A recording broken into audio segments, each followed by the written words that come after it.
What an honor to be here. So we're going to go on a ride. It's going to get a little fast and furious here. But I'm going to begin with a story about how this revolution that we're engaged in began. Who began it, why they began it, and why it might be one of the most important things happening in the history of humanity. It's all about the space revolution. Look, we've had a rough year and a half. Something came at us that wasn't expected. It caused immense challenges, many deaths around the world, and yet our science rose up and fought against it. Is fighting against it even as I speak. We've had amazing cooperation and amazing differences rise up during the same period between all of us on the planet. And yet, right in the middle of it all, one of those rockets, one of those ones you maybe don't remember, as was just mentioned, did something incredible. In fact, several of them. And I want you to think about that, especially if you're one of those nerds we just talked about, because in the middle of all this craziness, in the middle of all this insanity, there were a couple of things that got everybody's attention. This is the SpaceX Starship. What I love about this rocket, this amazing piece of technology, is that it's just a rocket. It's just steel and fuel and imagination. And it's doing incredible things. Because if this vehicle flies, and the ones like it that are on the drawing boards make it into space, the railroad will be open.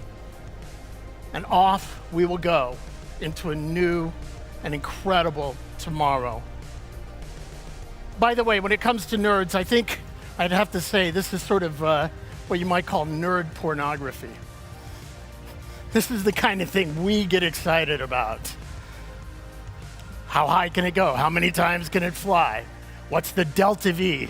That's nerd speak, by the way. Here it is, coming in. It's amazing. It's coming in for a beautiful landing. This is happening a few miles south of me on the coast of Texas. But it could be happening anywhere, and I'll come back to that in a moment. It nails the landing. Now, one of the things that's kind of funny about this is, of course, a few minutes later, it blew up. But that's the point in the age of innovation. You do things, you try them, you break them, you do them better, and you do them again. As one friend of mine said, it doesn't matter how many times you fall down, as long as you get up one more time than that. And look, this is all very cool. You know, the Tesla in space, it's amazing, it's wonderful, but it's really not about that. It's not about billionaires and technology, it's about her. It's about the Earth. I love this planet. I was the annoying Greenpeace volunteer that would put my foot in the door as the lady tried to close it and say, "You don't care about the whales?" I love this planet. I love everything about it.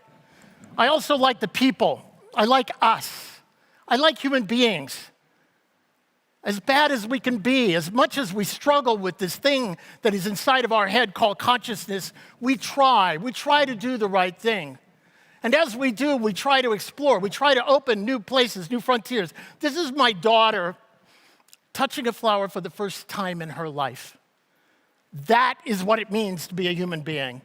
And yet we haven't really begun to fully realize that in our activities. In fact, we have locked ourselves to the ground. It isn't gravity that keeps us on the ground. It isn't radiation. It isn't vacuum. It's lack of imagination. It's lack of the willingness to try, but some of us are. In fact, very long ago, in the middle of the last century, it started. We had our first space race. From that came, by the way, the beginning of the environmental movement as we began to see the bubble, this little blue bubble in space called the Earth. And we got to the moon as the result of this international I'm bigger and badder than you race. And after taking probably what you might call today the most expensive selfie in human history, at the end of it all we had was flags and footprints.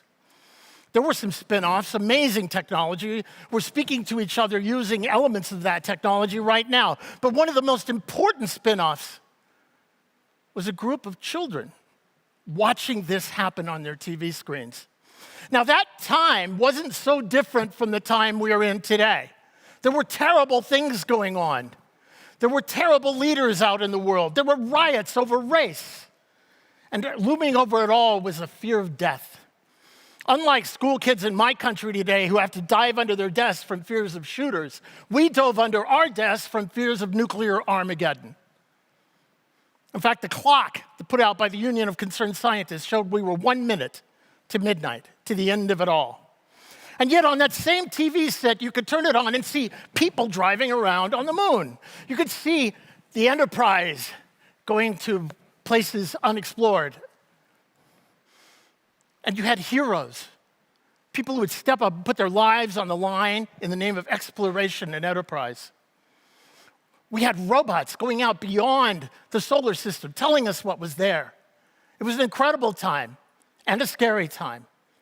And then, of course, Luke Skywalker and Han Solo flying in the amazing, amazing machine that they had in Star Wars. This is the kind of dream that was being fed into our mind at the same time as this fear and trepidation. And those kids sat there, and they made choices. What am I going to do? How am I going to change the future? Coming along on the heels of this time was this promise that was laid in front of us of a thing called the space shuttle. It was going to fly 50 times a year. It was going to be $50 a pound to go into space. And we believed it, and we got excited. We changed our lives to align with that. In the middle of that, a gentleman named Gerard K. O'Neill, who invented some of the core mathematics that created the super colliders, wrote a book called The High Frontier. The High Frontier basically said, you don't have to be an astronaut. You've got the right stuff. Use your tools, your imagination, and the tools of free enterprise, and create a new civilization in space. And we believed it, and we grew up believing it. At the same time, though, the aerospace industrial complex began to create its own machine, had its own destiny and its own mind, and that was about making money and keeping things going for the politicians. Some of us got a little upset about that, and the revolution began. I led this organization, the Space Frontier Foundation, for a while, and we took on that complex, and we began to fight it. And at the end of the day, we were able to get the space shuttle canceled.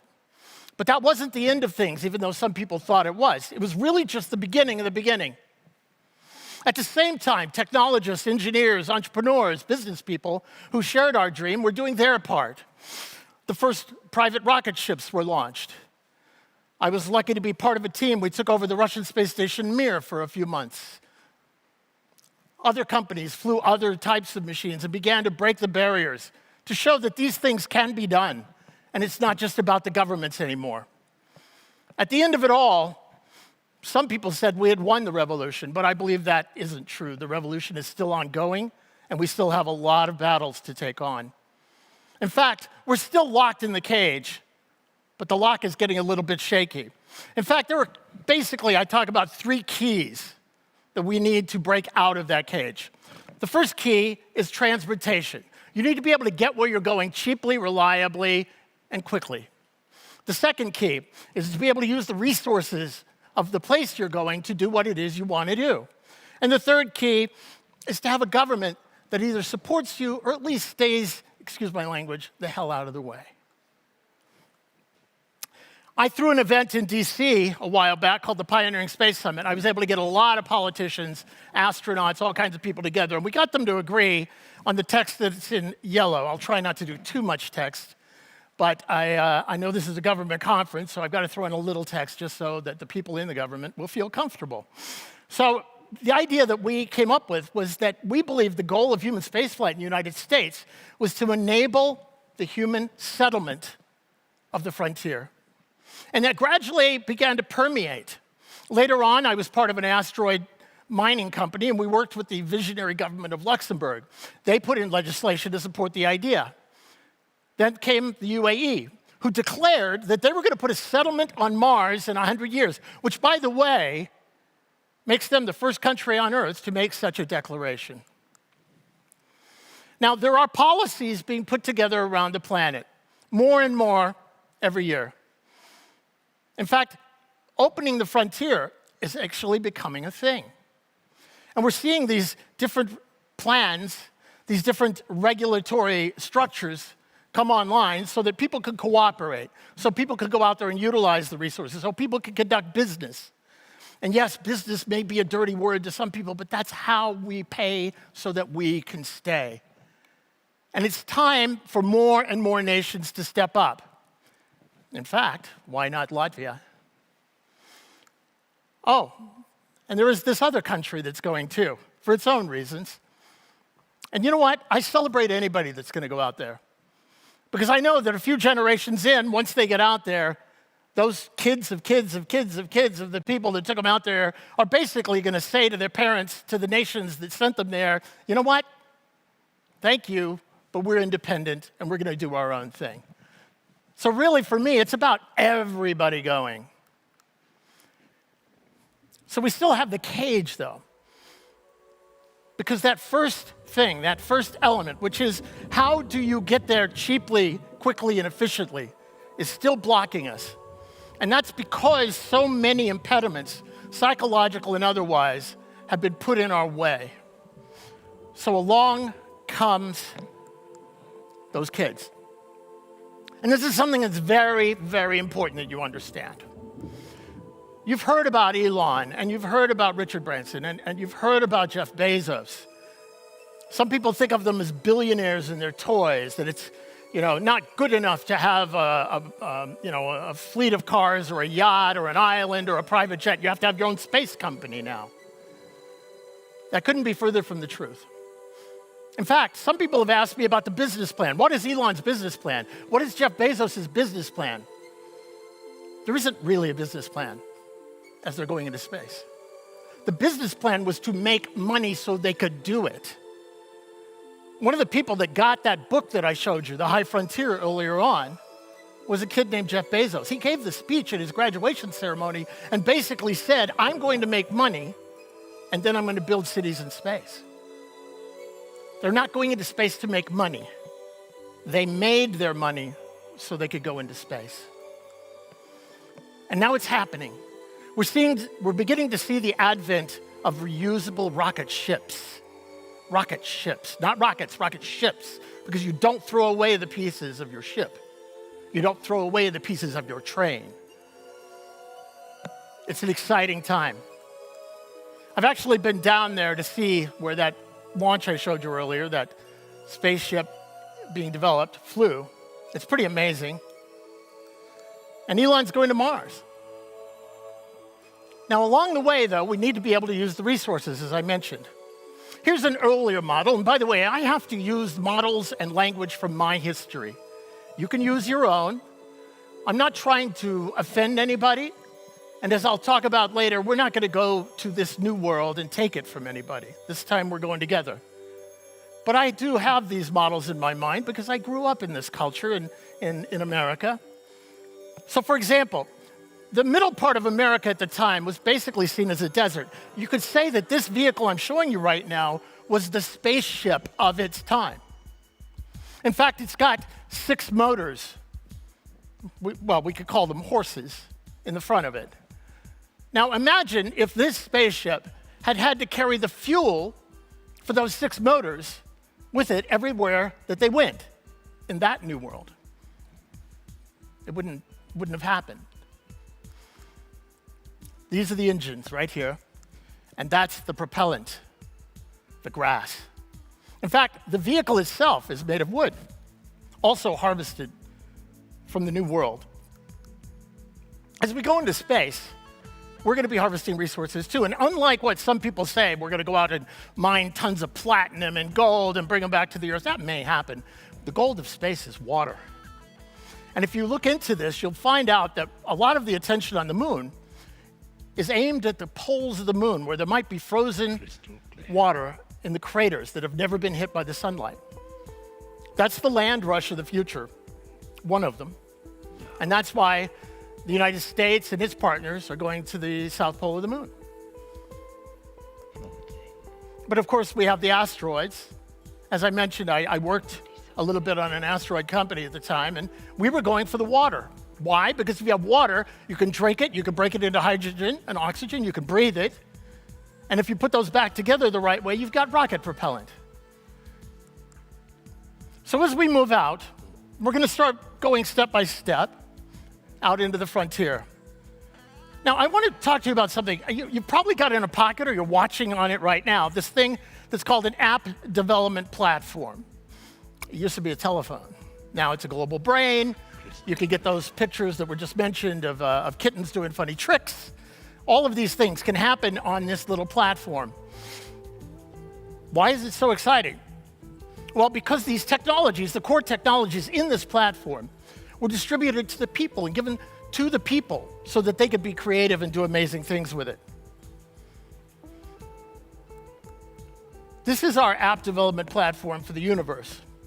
Whereas the one that you've got in your pocket, your iPhone or your Android, is accessible by millions of creative minds, and thus we get millions of creative ideas. Our app development platform for the entire universe is a thing called the International Space Station. A friend of mine named Bill Gerstenmaier used to run the station, and I talked to him about this. And he said, look, as we know, there are basically between 3 and 6 people at a time on the International Space Station. 3 and 6 people. It takes 2.75 people just to keep the lights on. That means that the entire creative energy of the entire human race, looking out into the entire universe to come up with brilliant ideas, do experiments, to do black sky thinking, to do IP development, to do product development, boils down to 0.25 of a human being's time, or at a max, 3.25 of a human being's time for the entire human race. This is also going to be changing. As you may have seen recently with SpaceX arriving at the station and the other commercial carriers stepping up, we're going to be starting to carry more and more people out there. There are also private space facility companies that are developing their own stations. They're literally going to bud off of the International Space Station. They send up a few modules. They send up a few private guests. You'll see a couple of them, I think 3 or 4 or 6 before the end of the year are going to be going up. And then they begin to develop their own facilities, and then they break off and move down what I call the orbital street. And a neighborhood, or a string of pearls, as a friend of mine called it, begin to form in the orbit of the Earth. And on these stations, people can start to do many, many different things. Now, think about what I said earlier about the transportation system, the spaceships, the railroads. Now we're starting to get the locations. And then, as we step beyond, we go to the moon. The moon that's been in our sky throughout the history of humanity, the moon that calls us forward. You know, it was once said that if God had intended humanity to go into space, she would have given us a moon. And she did. The moon. We're going. The first private missions have already started to fly. The first one wasn't so successful, but others are coming. And more activities will happen. And as I mentioned, we're going to start seeing the harvest of water on the lunar surface. Water and other materials. And then as we begin to branch out even further, we're going to go to Mars. Now, Mars is not a place you're necessarily going to be exporting anything from. It's a destination of the heart. It's a destination of the spirit. It's a place to go because you want to go. All of these places have resources. To me, when I talk to my friends about Mars, I joke with them that the best resource Mars has is it's got a sky that looks like the Earth's. But it's going to happen. It's going to happen probably in the next 10 to 15 years. Because once we can get that first 100 miles, as Robert Heinlein said, 100 miles up and you're halfway to anywhere. It all begins with the railroads and the ships. Then we go to the moon, and then we're off to Mars. I say and then here, we open free space, but actually it'll be happening in parallel. Free space is the place between worlds. It starts in low Earth orbit, and it goes from there and beyond. That's the area that gets me the most excited, because you can go out there and build rotating habitats. This is a sphere that's rotating. All the little green things that you see in there are gardening habitats, and it provides artificial gravity, just like the Earth's. All we need, as Dr. O'Neill said, is your imagination, your mind, the resources of space, free enterprise, democracy, and off we go. Enterprise works. You know, there are people all around the world, as there was said earlier, that could be watching this on their mobile phones right now. That's an enterprise solution. That's imaginations unleashed. And as people's imaginations are unleashed, they begin to do more and more things. They get engaged more and more. It's a circle. It's a virtuous circle that carries you up and up and up. You know, there was this old myth, this thing that we fought against for so many years, that only the big boys can play in space, unless you're the Soviet Union or Russia or China or ESA. You're the only ones that can go. Everybody else gets stuck in the space ghetto. But now we're seeing individual human beings build their own space programs. If an individual human being can do it, why can't a small country? And now with the reduction of the size of electronics, people are able to fly. These are called CubeSats, 10 centimeters by 10 centimeters, and off we go. It's time to let these people go. It's time to let the imaginations of humanity loose on the solar system. These kids that actually go to one of my conferences in Austin, let's get them out there. Let's give them the opportunity, and let's share the wealth. We're starting to see the first public listings of companies. We're going to see more and more of that. We're going to see companies that are engaging in blockchain funding. We're going to see all kinds of openings so that you can actually get involved. It's an exciting time. And yes, we're on the verge of shattering that cage. Look, as I said at the beginning, it's really about her. It's really about the mother world. And it's really about her. Because while you're sitting at home, your kid is upstairs dreaming of the future. Or you, if you're a kid, are also looking at the future. And now, in a repeat of that cycle, the beginning of the space movement, we're facing more rough times. As you're scrolling through your feed rather than flipping channels now, you're seeing terrible things happen. It's all about greed, give me, give me, give me. We're seeing people wanting to hurt other people because they don't share the same beliefs. The inability of people to share in ideas, to find a source of equality, to find unity. These things are all missing, or seem to be missing. I believe they're there. Not invented here. My land is my land. You can't come. These are the kinds of attitudes I believe will be shattered as we break out of this cage. And of course, pollution and the utilization of the earth, where our entire industrial civilization from its very beginning has been characterized by an attack on the living systems around us. Once again, the clock is a minute from midnight. And this time it's global warming, climate change, whatever you want to call it. And I believe we have to take that on. I believe we have to take it on with full ferocity. And I believe it's going to be kids like these, kids like you, who are going to make it happen. William James, one of the great authors of the last century, the century before, said that what we need is the moral equivalent of war. Now you have to think about that statement for a second, but it's the idea that war focuses your attention, draws out the maximum creativity and industrial possibility of a group of people, and it draws them together in unity. For the first time in human history, we can take on the moral equivalent of war as a planet with one challenge and one opportunity: saving the planet and expanding our life into the universe. Look, we have all these reasons that people talk about when it comes to space.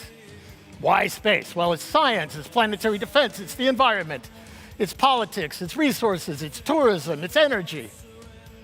Those are all valid. Bottom lines on spreadsheets, et cetera, et cetera. How can I show that my country is cool? How can I be cool? All of these different things are good reasons, but I believe there are more important reasons. I believe we have a purpose. It is my stand that humanity is here for a purpose. And that purpose is based on three principles: to preserve and advance human civilization, We're not perfect yet. We've got a long ways to go. To protect and expand the domain of life. And to explore and experience everything in the universe. Wouldn't it be great to grow up in a universe, in a civilization where that was the mandate, where that was how you were judged? What a world it would be, or worlds it would be, to live in that kind of a place. Everything I'm showing you here, everything I've shown you in this presentation so far, we can do.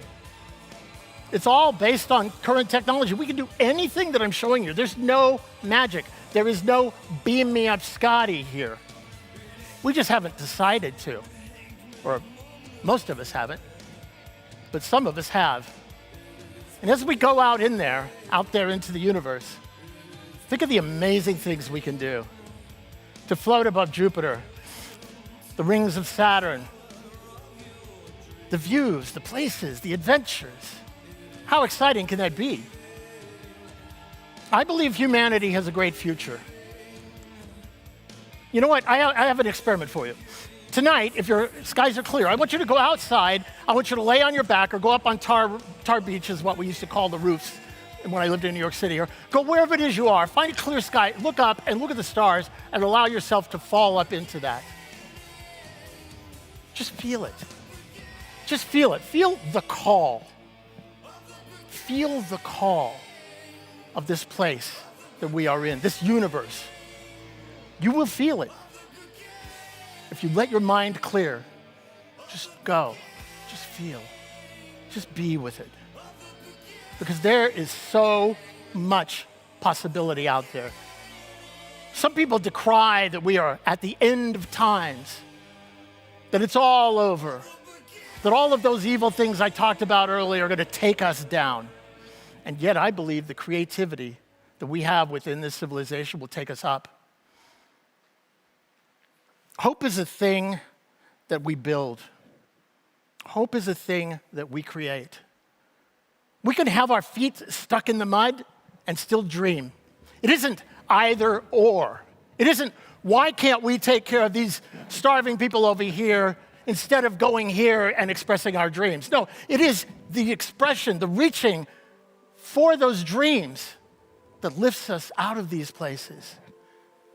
We can use the technologies of space to help save the planet.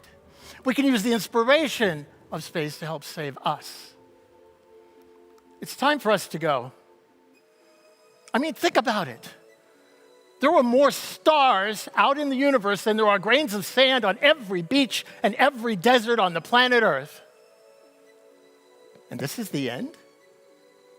No. This is the beginning of the beginning of the beginning of the beginning. We are at the end of the most important 100 years in human history. It began with world wars, nuclear weapons, in other words, apes with guns and bombs. And in the next 20 or 30 years, we're going to know whether we're going to be able to go further, rise above, and become what we have the possibility of becoming. I'm excited by it. I live for it. It's what gets me up in the morning. I want to give my daughter a future worth living into. I want to be able to say that I did something in my life that helped change the future. And you can too. Look, it is time for us all to go. It doesn't matter who you are. It doesn't matter the size of your country. It doesn't matter your national budget. Why not? Why not? It's up to you. You can make it happen. I believe we're here to go there. Thank you.